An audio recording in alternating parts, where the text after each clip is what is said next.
Hey, it's Nikki, and I am going to show you Google Forms. But first, I'm going to give you a quick Google Drive tour. If you are not familiar with Google Drive, that's a whole nother lesson in and of itself. But it's a awesome tool to use, and it's free. And all you have to do is create a Gmail account. If you already have one created, that's kind of your personal email. I'd really suggest you creating one for school and using strictly for your school documents and any school communication, or as you set up Web 2.0 accounts. You can either use your Prince William account or you can use your Gmail just to make sure it's all saved in one space. So I'm going to go ahead and log in to my school account to show you Drive. And I'm just going to give you a quick tour of a couple of the features because I know this is really the focus is going to be on Google Forms. But Google Drive is a lot like Dropbox, or if you haven't heard of Dropbox, it's really a virtual flash drive. So it allows you to save all of your documents without worrying about losing a flash drive or sending an email and attaching it and then saving it and then resending it, or if the email didn't go through. This is just a really nice way to have everything saved in one place and to keep track of. I use it a ton with students, and like I said, that's a whole nother lesson in and of itself, and we'll be doing a lot with it this year. But over on the left is where you need to concern yourself with if you're creating any new document. So I can create a document, which is a Microsoft Word document, presentation, which is a lot like a PowerPoint, a spreadsheet, which is an Excel, a form drawing, and then here is any of the add-on apps that you can have in Chrome. So these are two that I use. A Ludachart diagram gives me the ability to create thinking maps, and then WeVideo is a really cool video making software app that lets you put images and clips and text and voice and sound and music all together. So like I said, today we're going to be focusing on forms. So I'm going to go ahead and press create a new form, and what's going to happen is it's going to allow me to give it a title. So I'm going to call this Technology Interest Survey, and it lets me pick my theme, and there are only a few to choose from, but if you want to change it, you can. So I'm going to make it that notepad paper, and down here I'm going to just press OK.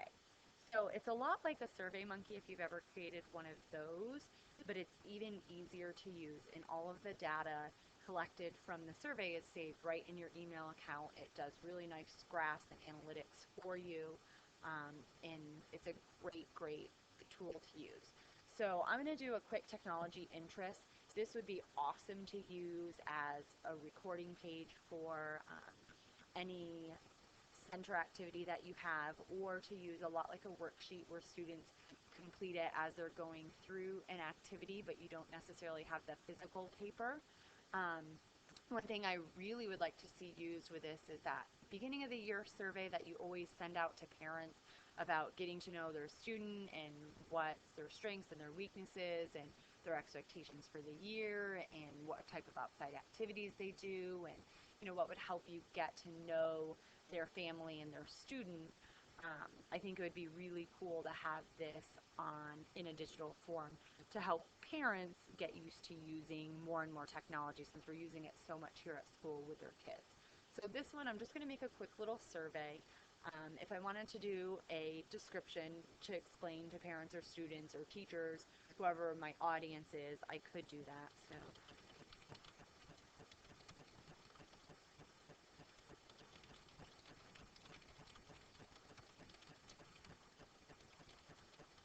and then my questions just start right here. So question title. This is actually just the question that you're asking of the person. So what devices do you have at home?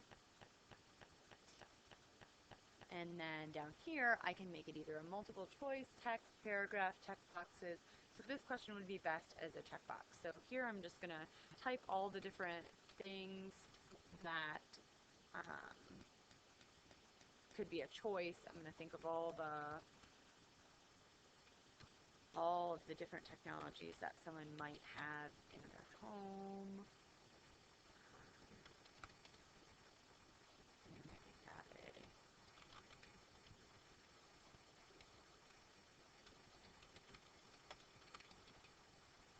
as you can see, I could be here all day adding different technologies that someone might have in their home.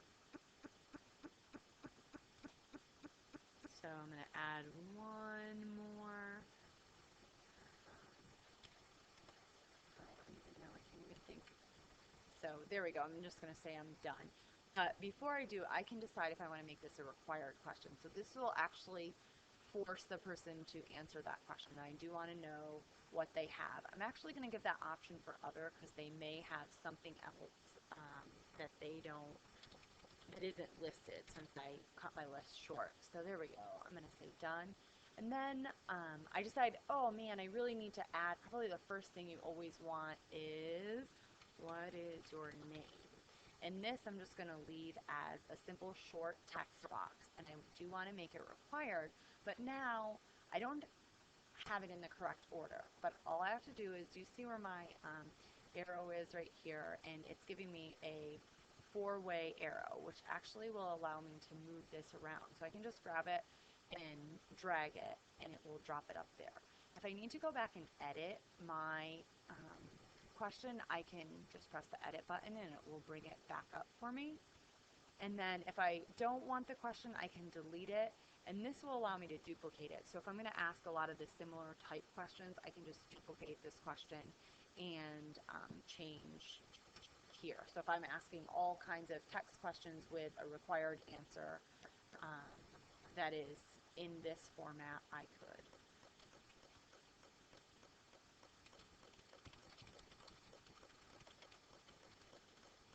Okay.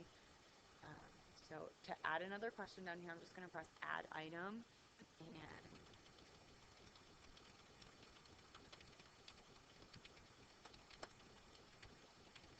okay, so this one is, I'm going to be looking for a little bit more lengthier response. So I'm going to change that to paragraph text. And I do want to know, so I'm going to put that as required. You don't have to put it as required, but then they'll have the option to skip that question. So I'm going to just stick with these simple 4 questions that you can make it as long or as short as you want. And down here you have a couple of options before we're done saving. So if you want to change this, the standard message that they get when they press submit is your response has been recorded. You can change this to thank you for taking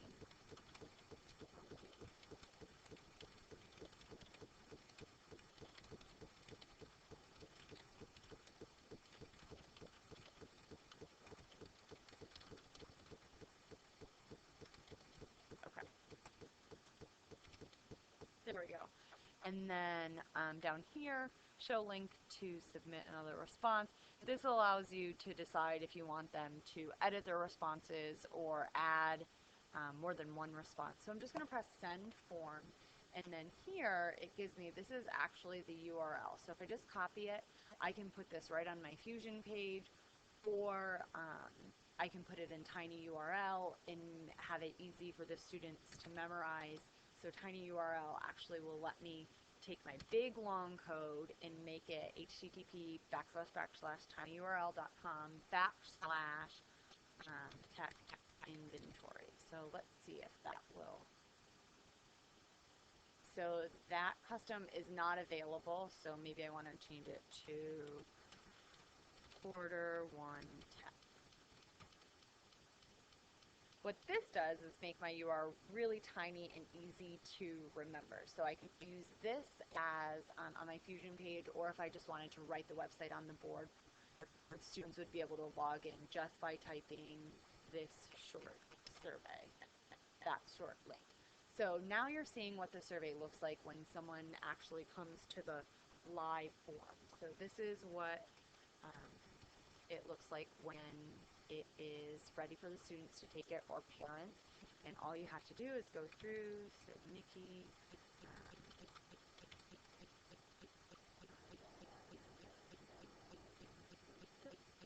okay, and some really great information about how I enhance instruction with technology. And then I'm going to submit the form, and there you'll see my my little message that I sent to the person. Okay, So back over here, I'm going to get out a tiny URL. I want to show you a couple more things. This is, I can send it to an email. So if I wanted to share it with my parents via email, I could put all of their information in there. Or I can actually do an embed code. So this will allow you to put it right on your Fusion page and the size. So if you want to make it a little bit smaller, I wouldn't suggest playing with it too much, but um, it will go right into your Fusion page really nicely. So I'm just going to copy this, and when I'm in Fusion, so let me pop over here really quickly. This is a whole nother Fusion lesson that you're getting on the side. But when I log in and add an announcement, I'm just going to make sure that I press the source button. So let me find one of my Fusion pages. Let's go to the technology page. Okay. So in add announcement, oh, there you can see that one of my surveys is already embedded in there. But I'm going to show you real quick how to do it. So when I add an announcement, I'm just going to type a title for it. So inventory survey. And then here I will press source first, and then I'm just pressing Control V or right click paste, and then I'm going to save the form. Sometimes it doesn't appear right at first, but if you use your star quality patience and just refresh the page, it should appear. So as you can see, the first time I didn't resize the survey on that first page where it gave me the option. So it's a little bit fatter and it extends my page, but this one fits really nicely, that 500 by 400, and they can take the survey right from your Fusion page. They don't have to follow a link or remember anywhere to type. Okay, so let's go back here. I'm going to finish my form, and I'm going to be done with it. And then when you're in your Google Drive, so I can just get out of here, and now I'm in Google Drive, and the form will appear. So I can click on it, and this brings it back up, and it lets me edit it if I want to edit or change anything. And then it also will let me view the live form, so that brings me to the survey that people see when they log in. And it also gives me the option to see my responses. So I want to first choose the response destination, and this is just going to create a spreadsheet right into your Google Drive. So I'm just going to create that, and then it will let me view the people's responses. So there you can see is the one that I quickly filled out. The other thing that you can do is see the summary of the responses.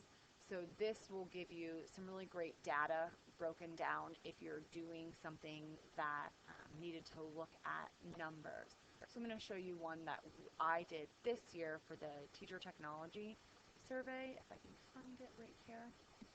Oops.